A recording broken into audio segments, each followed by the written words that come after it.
नमस्कार दोस्तों बहुत से लोग और ख़ासकर आस्तिक लोग ऐसा सोचते हैं कि उनके लाइफ में जो कुछ भी होता है वो सब कुछ उनके भाग में पहले से लिखा हुआ है। भाग किस्मत तकदीर की बातें वो लोग करते हैं। कहते हैं कि किसी का भाग में लिखा हुआ कोई नहीं मिटा सकता है। हमारे भाग में जो कुछ भी लिखा हुआ है उसको कोई नहीं मिटा सकता है। इस तरह की बातें धार्मिक गुरु और बाबा लोग भी ऐसी बातें करते हैं। तो इन्हीं चीज़ों के बारे में इस वीडियो में थोड़ा विस्तार से बात करूंगा दोस्तों। सबसे पहले शुरू से शुरुआत करते हैं उस समय से जब हम पैदा होते हैं। कोई अमीर घर में पैदा होता है, मुंह में चांदी का चम्मच लेकर पैदा होता है, तो कोई गरीब घर में पैदा होता है। किसी के माँ बाप आईएएस होते हैं, आईपीएस होते हैं, डॉक्टर इंजीनियर होते हैं, तो किसी के माँ बाप पान बेचने वाले, चाय बेचने वाले, लेबर होते हैं, खेत में काम करने वाले होते हैं। तो इस तरह से कुछ लोग अमीर घर में पैदा हो जाते हैं तो कुछ लोग गरीब घर में पैदा हो जाते हैं। कुछ लोग के माँ बाप इंटेलिजेंट होते हैं तो कुछ लोग के माँ बाप बेवकूफ़ होते हैं। तो इस तरह से जब पैदा हम हो रहे हैं तो ऐसा ज़रूर लगता है कि हमारे भाग में लिखा हुआ है या ये भगवान की मर्ज़ी होती है कि तुम गरीब घर में पैदा होगे कि या अमीर घर में पैदा होगे। चलो मैं भी इस जगह पर सहमत हो जाता हूँ कि सब कुछ लिखा हुआ है, उसी हिसाब से हम गरीब घर में या अमीर घर में पैदा हो जाते हैं। चलो यहाँ तक तो ठीक है। अब हम आगे बढ़ते हैं दोस्तों। अब हम धीरे धीरे बड़ा होते जाते हैं और फिर धीरे धीरे हमारी अपनी मर्ज़ी शुरू हो जाती है। अब यहाँ पर आप खुद गौर कीजिएगा कि हम कितना भगवान की मर्ज़ी से काम कर रहे हैं और कितना हम अपनी मर्ज़ी से काम कर रहे हैं और कितना हम अपने माँ बाप की मर्ज़ी से या समाज की मर्ज़ी से काम कर रहे हैं। हम धीरे धीरे बड़ा हो रहे हैं और बड़ा होते हैं तो हम सबसे पहले क्या करते हैं, हम अपनी मर्ज़ी से खाना पीना शुरू करते हैं। हमको अगर दूध अच्छा नहीं लगता है तो हमारी मम्मी चाहे कितना भी हमें फोर्स करे, हम दूध नहीं पिएंगे। एक हमारा रिलेशन में बच्चा है, उसको नॉनवेज खाना बचपन से ही पसंद नहीं है। उसके माँ बाप नॉनवेज खाते हैं लेकिन वो अभी 3-4 साल का है, उसको मुंह में कुछ नॉनवेज का टुकड़ा रख देने से वो थूक देता है। वो अपनी मर्ज़ी से थूक दिया भाई। माँ बाप तो चाह रहे हैं कि खाओ लेकिन वो अपनी मर्ज़ी से नहीं खा रहा है। तो जैसे जैसे मतलब 3-4 साल के एज से ही देखिए कि किस तरह से बच्चा अपनी मर्ज़ी से, बच्चा को मतलब मैं भी, आप भी, सभी लोग भाई ऐसे ही हैं, हम अपनी मर्ज़ी से खाना पीना शुरू करते हैं। उसके बाद हम अपनी मर्ज़ी से टीवी और मोबाइल का एडिक्ट होना शुरू होते हैं। हमको जो गेम पसंद है वो गेम खेलते हैं। हमको इंडोर गेम पसंद है तो इंडोर गेम खेलते हैं। हमको मोबाइल गेम पसंद है तो मोबाइल गेम खेलते हैं। हमको अगर बाहर जाके क्रिकेट खेलने का मन है, फुटबॉल खेलने का मन है तो वो गेम खेलते हैं। और उसके बाद दोस्तों टीवी या मोबाइल पे हमको पिक्चर या सीरियल जो देखना है वो भी हम अपनी मर्ज़ी से देखते हैं भाई। हमको अगर कार्टून पसंद है तो हम अपनी मर्ज़ी से कार्टून देखते हैं। कार्टून में भी 3-4 तरह के कार्टून हैं तो हम अपनी मर्ज़ी से सिलेक्ट करते हैं कि हम ये देखेंगे। हम वहाँ पर अपने माँ बाप की मर्ज़ी से नहीं चलते हैं। और भगवान तो धीरे धीरे हमसे अब दूर होने लगा। भगवान को तो हम शायद जब तक मरे हुए थे, जब तक हम स्वर्ग में थे या नरक में थे, उसी समय शायद भगवान को याद कर रहे थे या उसी समय हम भगवान के बारे में सोचते होंगे। हम जब पैदा हुए तब देखिए धीरे धीरे कैसे मरने तक हम अपनी मर्ज़ी से सब कुछ करते हैं। तो हमको पिक्चर देखना है या सीरियल देखना है या पिक्चर देखना है तो कैसा पिक्चर देखना है, या हमको डिस्कवरी चैनल देखना है या ज्योग्राफिकल चैनल देखना है, सब कुछ हम अपनी मर्ज़ी से डिसीजन लेना शुरू कर देते हैं। अब हमको डांस देखना है, रोमांस देखना है, गाना देखना है या गाने देखकर हमको डांस करना है। जैसे कि मैं अपने बच्चे को सबसे पहले 1-1.5 साल के एज में एक गाने पर हिलते डुलते हुए देखा। वो गाना भी मुझे याद है कि वो चलते चलते पिक्चर का गाना था, सुनो ना सुनो ना सुन लो ना। वो अभी बोलना भी नहीं जान रहा था। तो देखो अपनी मर्ज़ी से वो कैसे ट्यून में अपने बॉडी को, हाथ पैर को हिला रहा है।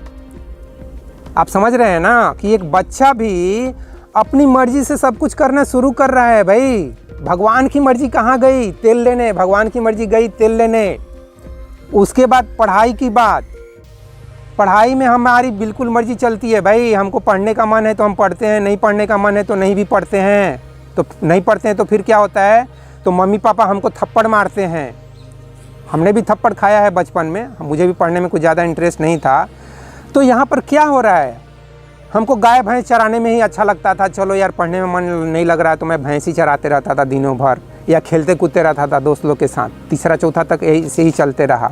तो यहाँ भी देखो मेरी मर्जी चल रही है। मेरी माँ परेशान भी होती थी कि यार ये एक तो ये पढ़ने में ठीक नहीं है, ऊपर से ये लोग इसको भैंस चराने के लिए भेज देते हैं। तो यहाँ भी पढ़ाई लिखाई में भी हमारी मर्जी चल रही है। फिर अगर पढ़ाई में अच्छा भी लग रहा है तो वहाँ भी हम अपनी मर्जी से पढ़ रहे हैं। किसी को साइंस पढ़ने में अच्छा लग रहा है, किसी को साइंस पढ़ने में अच्छा नहीं लग रहा है, किसी को मैथ पढ़ने में अच्छा लग रहा है तो किसी को नहीं अच्छा लग रहा है, किसी को हिस्ट्री सिविक्स पढ़ने में अच्छा लग रहा है तो मैथ पढ़ने में अच्छा नहीं लग रहा है। मतलब वहाँ भी सब्जेक्ट का जो सिलेक्शन है वो भी हम अपनी मर्जी से कर रहे हैं। किसी को डॉक्टर बनने का मन हो रहा है, किसी को इंजीनियर बनने का मन हो रहा है, किसी को आईएएस बनने का मन हो रहा है, किसी को आईपीएस बनने का मन हो रहा है, किसी को बिजनेसमैन बनने का मन हो रहा है। तो सब कुछ यार हम अपनी मर्जी से तो कर रहे हैं। मैं अपने बेटे को बोलते रह गया कि भैया थोड़ा सा केमिस्ट्री भी पढ़ ले, नहीं तो ऐसा ना हो कि एडवांस में केमिस्ट्री में कट ऑफ मार्क्स भी ना आए। लेकिन कहाँ मेरा बात माना, उसकी मम्मी भी कितना समझाई, नहीं माना। वो तो लास्ट में 1-1.5 महीने ही पहले केमिस्ट्री पढ़ना शुरू किया। तो हम कैसे बोलते हैं कि यार भगवान की मर्जी होती है सब जगह, हमारे भाग किस्मत भगवान ने पहले से लिखा हुआ है उसी के। तो यहाँ पर लोग क्या बोल देंगे कि भगवान ही उसकी मर्जी में ऐसा लिखा है। तो यार इसका मतलब ये हुआ कि भगवान ही करोड़ों लोगों के भाग में लिखा हुआ है गरीबी, करोड़ों लोगों के भाग में बेरोजगारी लिखा हुआ है, हजारों लोगों के भाग में एड्स लिखा है, कैंसर लिखा है, बीपी शुगर कोलेस्ट्रॉल लिखा है। क्या यार भगवान को भी तुम लोग बदनाम कर देते हो यार। ऐसे भगवान को कम से कम बदनाम मत करो। कम से कम एक शक्ति है उसके ऊपर तो 100% ट्रस्ट करो।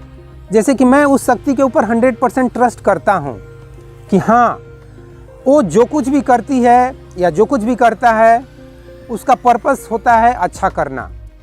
भले ही वो अच्छे पर्पस को करने में थोड़ा बहुत कुछ, जैसे ग्राफ होता है ना, इधर उधर थोड़ा सा हो जाए अप डाउन, लेकिन जो मीडियम जो रास्ता है, जो मेन रास्ता है, जो मेन ट्रैक है, जो मेन ट्रेजेक्ट्री है, वो ज़रूर अच्छे की तरफ है, जिसके बारे में अध्यात्म ने बोला है कि अंधकार से प्रकाश की तरफ हम सभी लोग बढ़ रहे हैं। तो निश्चित रूप से अस्तित्व के बारे में या वो सुप्रीम पावर के बारे में, जिसके बारे में आइंस्टीन भी कहते हैं कि I want to understand the mind of God. Einstein में भगवान के दिमाग को समझने की कोशिश कर रहे थे कि भगवान किस तरह से काम करता है। इस तरह की बातें वो अपनी किताब में भी लिखते हैं। जैसे कि कुछ ही दिन पहले उनकी मैं एक किताब पढ़ रहा था, उसका कुछ नाम था the world I see it. वो अपने नज़रिए से इस वर्ल्ड को, इस भगवान को या एटम को या ब्लैक होल को किस तरीके से देख रहे हैं, तो अपना नज़रिया उस किताब में शेयर करते हैं। तो जो भी हो दोस्तों, हम अपनी मर्जी से यार सब कुछ कर रहे हैं एक तरह से समझो तो। पढ़ाई की बात हो गई, उसके आगे चलो बढ़ते हैं। हम स्कूल में जाकर लड़कियों के पीछे भागें। लड़कियां तो जनरली लड़का के पीछे नहीं भागती है। मेरे पीछे जैसे कोई लड़की नहीं भागी है। मैं ये झूठ नहीं बोल सकता हूँ कि मेरे पीछे लड़कियां भागती थी, नहीं, बिल्कुल नहीं। रजनीश जैसे कि बोल देते हैं कि मेरे पीछे लड़कियां ध्यान देती थी। जो भी हो, रजनीश के पीछे हो सकता है, रजनीश मतलब ओशो की बात कर रहा हूँ, उनके पीछे हो सकता है लड़कियाँ ध्यान देती होंगी। बहुत ज़्यादा वो तार्किक थे, इंटेलिजेंट थे, एक से बढ़कर एक तर्क देते थे, गलत को भी सही साबित कर देते थे और सही को तो सही साबित करते ही थे। जो मन में उनको जो आ जाए वो साबित करके दिखा देंगे आपको। तो हम लड़कियों के पीछे भागते हैं किशोरावस्था में। हमारे माँ बाप बोलते हैं क्या भागने के लिए, या भगवान लिख के भेजता है कि तुम लड़कियों के पीछे भागना और अपनी पढ़ाई बर्बाद करना। भगवान तो कम से कम ऐसा नहीं लिखेंगे ना। माँ बाप भी तो नहीं बोलते हैं यार। कोई भी माँ बाप नहीं बोलता है अपने बच्चे को कि तुम लड़कियों के पीछे भागो और अपनी पढ़ाई बर्बाद करो। कोई भी माँ बाप नहीं बोलता है। तो लड़कियों के पीछे भागता कौन है यार? भगवान को दोष मत दे यार। हर एक जगह भगवान को दोष देना बिल्कुल गलत है कि भगवान ही हमारे भाग में लिख दिया है कि तुम लड़कियों के पीछे भागोगे। भगवान ही हमारे भाग में लिख दिया है कि तुम दारू शराब सिगरेट पियोगे। ऑफकोर्स किशोरावस्था और युवावस्था में हम शराब सिगरेट पीना शुरू कर रहे हैं और मैं इसके अगेंस्ट में बहुत भी ज़्यादा नहीं हूँ। बस अपनी क्वालिटी थोड़ा बढ़ाओ। दारू और पाउच सड़क छाप वाला दारू मत पियो। पीना है ना तो हज़ारों लाखों रुपये वाला पियो, जिसको अमीर लोग पीते हैं। ये मैं ज़रूर बोलूँगा। अमीर बनो, समृद्धि लाओ, ये मैं चाहता हूँ। कोई भी इस धरती पे गरीब नहीं होना चाहिए, वो मैं चाहता हूँ। हर एक व्यक्ति मैं चाहता हूँ कि मेरे लेवल का कम से कम गरीब भी हो ना तो मेरे लेवल का गरीब हो, कम पढ़ा लिखा हो तो मेरे लेवल का कम पढ़ा लिखा हो, कम से कम 12th क्लास पढ़ा लिखा हो। तो लड़कियों के पीछे भागना भी हम अपनी मर्जी से करते हैं। उसके बाद शादी विवाह, वो भी हम अपनी मर्जी से कर रहे हैं। भाई मैं तो अपनी मर्जी से ही शादी किया। माँ बाप नहीं चाहते थे कि मैं मंदिर में शादी करूँ, मेरी मर्जी। मैं बोला नहीं, मुझे पैसे को ज़्यादा फालतू में वेस्ट नहीं करना है, मुझे मंदिर में थोड़ा पैसा खर्च करना है, ज़्यादा पैसा मैं अपने लिए यूज करना चाहता हूँ, फालतू में पैसे वेस्ट नहीं करना चाहता हूँ। तो मैं माँ बाप के अगेंस्ट में भी जाकर मंदिर में ही शादी कर लिया। तो अपनी मर्ज़ी से और अपनी पसंद की भी लड़की से एक ही बार में वो बोल दी कि हाँ मैं तुमसे शादी करूँगी, चलो इसी लड़की से शादी कर लेते हैं। जिस लड़की ने पहली बार मुझसे बोल दिया कि हाँ मैं तुमसे शादी करने मुझे कोई एतराज़ नहीं है, उसी से मैं शादी कर लिया। पता नहीं मेरे दिल को क्या हो गया कि हाँ चलो यार क्या फ़र्क पड़ता है, ये इसी से शादी कर लेते हैं। और बहुत सारे लड़के तो इतने मीन मेक निकालते हैं, इतने सारे बुराइयां निकालते हैं कि मैं इससे शादी नहीं करूंगा, उससे शादी नहीं करूंगा। बेचारे माँ बाप परेशान रहते हैं। लड़कियों के भी माँ बाप परेशान है, लड़कों के भी माँ बाप परेशान है कि मैं उससे शादी नहीं करूँगी, मैं उससे शादी नहीं करूँगा। तो यार हम अपनी मर्ज़ी से शादी कर रहे हैं, अपनी मर्ज़ी से हम बच्चे पैदा कर रहे हैं।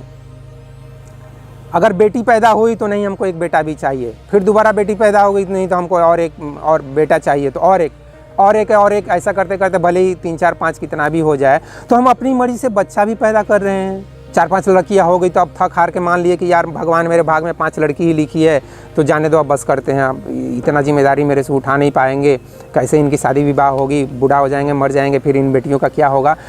तो हम वहाँ भी अपनी मर्जी चला रहे हैं, बाल बच्चा पैदा करने में मर्जी चला रहे हैं। तो दोस्तों इस तरह से आप देखोगे कि हम सब कुछ पैदा होने के बाद अपनी मर्जी से ही कर रहे हैं। और उसके बाद कुछ लोग तो इतने ढीठ हैं कि अपनी मर्जी से सुसाइड भी कर रहे हैं, आत्महत्या भी कर रहे हैं। तो इसका मतलब है यार हम सब कुछ अपनी मर्जी से कर सकते हैं, यार सब कुछ हम अपनी मर्जी से कर भी रहे हैं। तो जब सब कुछ हम अपनी मर्जी से कर रहे हैं तो क्या इसका मतलब यह निष्कर्ष नहीं निकलता है कि हम पैदा भी अपनी मर्जी से हो रहे हैं? अब चूंकि हम बेहोशी में पैदा होते हैं, हमको मालूम नहीं चलता है यार कौन माँ बाप अमीर है, कौन माँ बाप गरीब है, या होश भी है तो यार अनकॉन्शियस ही तो रहते हैं ना। हमको 3 4 साल तक मालूम ही क्या पड़ता है कि हम कहाँ हैं, कैसे हैं। गर्भ में है तो और भी अंधेरा है, गर्भ से बाहर भी निकले तो हमें क्या मालूम पड़ता है? 3 4 साल तक तो कुछ मालूम पड़ता नहीं है।